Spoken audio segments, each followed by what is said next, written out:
Assalamualaikum warahmatullahi wabarakatuh.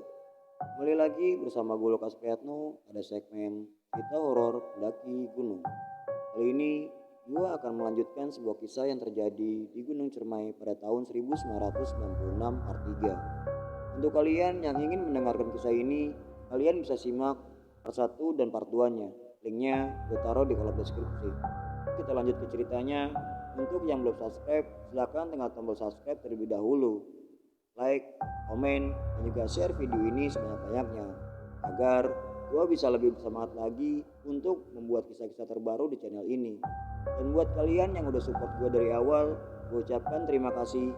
Semoga apa yang kalian lakukan mendapatkan rezeki dari Allah Subhanahu wa taala. Tanpa berlama-lama lagi, cerita horor mendaki gunung dimulai.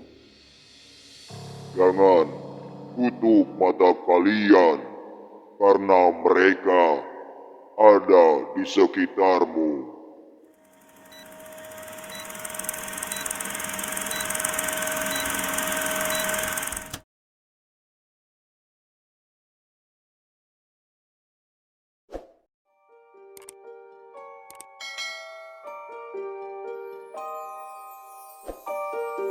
Kita dari alun-alun barat menuju ke alun-alun timur.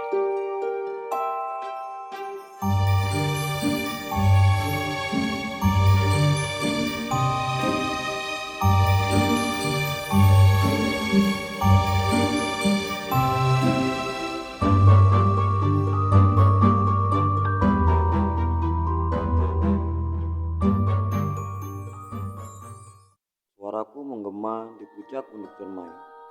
Aku melihat ke arah tenda Zaki dan Fajar. Apa mereka ada di tenda Zaki dan Fajar ya? Aku berbicara dalam hati. Angin sangat kencang malam itu. Gelap sekali di puncak Gunung Cermai. Aku berjalan perlahan dan langsung masuk ke dalam tenda Zaki dan Fajar. Zaki dan Fajar sedang tertidur dan mereka aku bangunkan. Zak, Ter, bangun. Seruku sambil menggoyang-goyangkan tubuh mereka berdua. Lu kenapa sih, Kas? Ganggu orang aja. Kata Fajar dan teriak kesal karena aku bangunkan. Idan sama Raya kemana ya? Lu gak balik-balik? Ungkapku. Lah, emang tadi mereka kemana, Kas? Tanya Zaki. Tadi mereka kencing, tapi udah 2 jam gue tunggu di dalam tenda. Dia gak balik-balik, Zak. Gue pikir mereka kesini. Jawabku menjelaskan kepada kedua sahabat. Kita cari yuk, ungkapku. Akhirnya kami keluar dari dalam tenda dan mencari keberadaan Hildan dan Raya. Hildan, Raya. Teriakan kami menggema di puncak Gunung Cermai. Namun tak ada jawaban dari Hildan dan juga Raya. Udah malam, Kas. Kalau ada macan gimana? Jawab Fajar. Iya juga sih. Mana di luar gelap banget lagi, ungkapku. Terus gimana nih? Tanyaku pada kedua temanku. Gimana kalau kita tunggu sampai besok pagi, baru kita cari mereka berdua, cukup Zaki malam itu.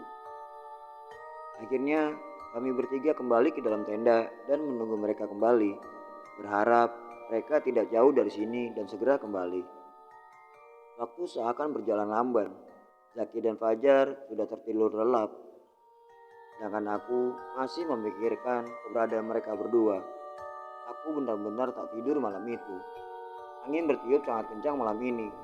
Aku melongok ke tenda sebelah dan tidak ada pergerakan apapun di dalam sana.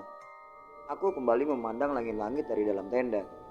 Aku tidak mendengar apa-apa, hanya suara angin yang kencang, serta tenda kami yang bergoyang sangat kencang tertempa oleh angin. Tiba-tiba, aku seperti sedang berhalusinasi. Dari luar sana, aku seperti mendengar sayup-sayup suara azan.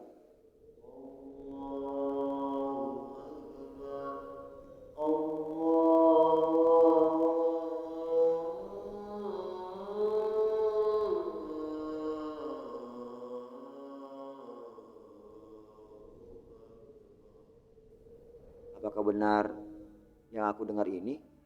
Gumamku dalam hati. Di ketinggian seperti ini, Sangat tidak mungkin terdengar suara azan. Apakah ini sebuah pertanda? Tapi ada apa dengan semua kejadian ini? Di mana Hildan dan Raya sekarang berada?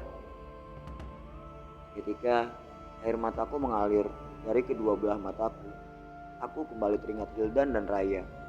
Aku berinisiatif untuk mencarinya sekali lagi. Entah kenapa, air mata ini tak kunjung berhenti. Aku keluar dari dalam tenda dan berjalan sedikit menjauh. Gelap, dan aku tidak melihat tanda-tanda dari mereka berdua. Di mana mereka berdua? Kenapa aku sangat khawatir sekali? Aku berbicara dalam hati. Gelap dan sunyi malam ini.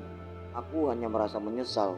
Andai saja aku ikut mengantarkan mereka berdua, mungkin tidak akan terjadi hal-hal seperti ini. Dengan rasa menyesal, tubuhku menjadi lemah.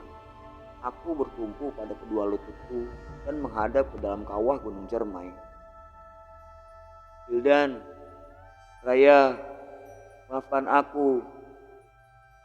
Aku berbicara dalam hati dengan rasa menyesal yang menghantuiku malam ini. Dengan air mata yang mengalir, aku terus saja memandang ke arah kawah Gunung Cermai. Hildan, Raya, kalian di mana? Maafkan aku. Ya, aku menggema, memecahkan keheningan malam di puncak Gunung Cermai. Dengan rasa kecewa, aku memutuskan untuk kembali ke dalam tenda dan menunggu hingga hari berganti pagi. Kas, anterin gue kencing yuk. Gue takut nih. Sama Hildan aja no. Gue capek banget, Ray. Kata-kata itu yang selalu terngiang di kepalaku. Aku benar-benar menyesal atas apa yang tengah terjadi. Aku berharap Hildan dan Raya kembali malam ini. Hari mulai terang. Segera aku bangunkan Zaki dan juga Fajar. Zak, bangun, udah pagi. Iya Kas, jawab Zaki lalu bangun dari tidurnya dan disusul Fajar. Mana Kas? Hildan dan Raya udah balik ke tenda? Tanya Fajar. Gue belum ngecek tenda sebelah Jar, jawabku. Ya udah, kita cek bareng-bareng aja yuk, timpal Zaki. Akhirnya kami bertiga keluar dari tenda dan segera mengecek. Ternyata mereka tidak ada di dalam. Melihat hal ini, aku semakin khawatir. Kita harus mencarinya sama-sama, ungkapku kepada Zaki dan Fajar. Kami memutuskan untuk mencari keberadaan Hildan dan Raya. Aku mencari di sekitar puncak Cermai, bahkan sampai di bibir kawah. Namun, aku tidak menemukan apa-apa. Bahkan, tidak ada jejak atau tanda bekas manusia serta hewan lain di puncak ini. Mana nih? Tanyaku. Apa mereka udah pulang duluan ya? Jawab Fajar. Bisa jadi mereka pulang duluan. Soalnya gak ada tanda-tanda dari mereka di tempat ini. Jawab Zaki menimpali perkataan dari Fajar. Setelah kami melakukan pencarian dan juga perdebatan, kami memutuskan untuk turun gunung pagi itu dan melapor ke pos jaga. Kami bertiga segera membongkar tenda dan memasukkan kembali ke dalam tas. Aku membawa tas milik Hildan dan Zaki membawa tas milik Raya. Sedangkan Fajar membawa tas yang berisikan 2 tenda serta sampah yang dikaitkan pada tasnya. Dengan perasaan tak tenang, kami bertiga terus menuruni gunung tersebut, bahkan sedikit berlari karena rasa takut, serta panikan yang luar biasa. Hari sudah sore, kami berhasil sampai di kaki Gunung Cermai. Kami terus saja berjalan dan bertemu dengan seorang warga. Akhirnya, kami menceritakan pada salah satu warga yang kami temui. Setelah itu, kami dibawa ke pos penjagaan dan diintegrasi. Kami menceritakan runtunan kejadian semalam dan diputuskan pencarian sore itu juga. Tim SAR dibantu warga berkumpul di pos penjagaan dan akhirnya mereka membentuk menjadi 2 tim. Mereka berjumlah 10 orang. Aku, Zaki dan Fajar disuruh menunggu di pos jaga karena kami sangat lelah dan baru saja turun dari Gunung Cermai. Tim SAR dan beberapa orang warga berkumpul. Mereka melakukan briefing untuk pencarian sore ini. Setelah itu, mereka berdoa dan segera melakukan pendakian ke puncak Gunung Cermai untuk mencari Hildan dan Raya. Dua orang sahabatku yang hilang seperti ditelan bumi.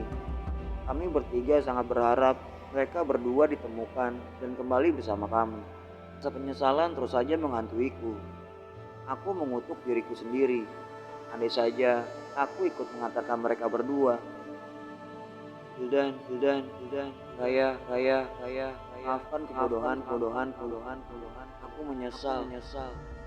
Tangisanku pecah sewaktu melihat Gunung Cermai yang tertutupi oleh kabut dari kejauhan.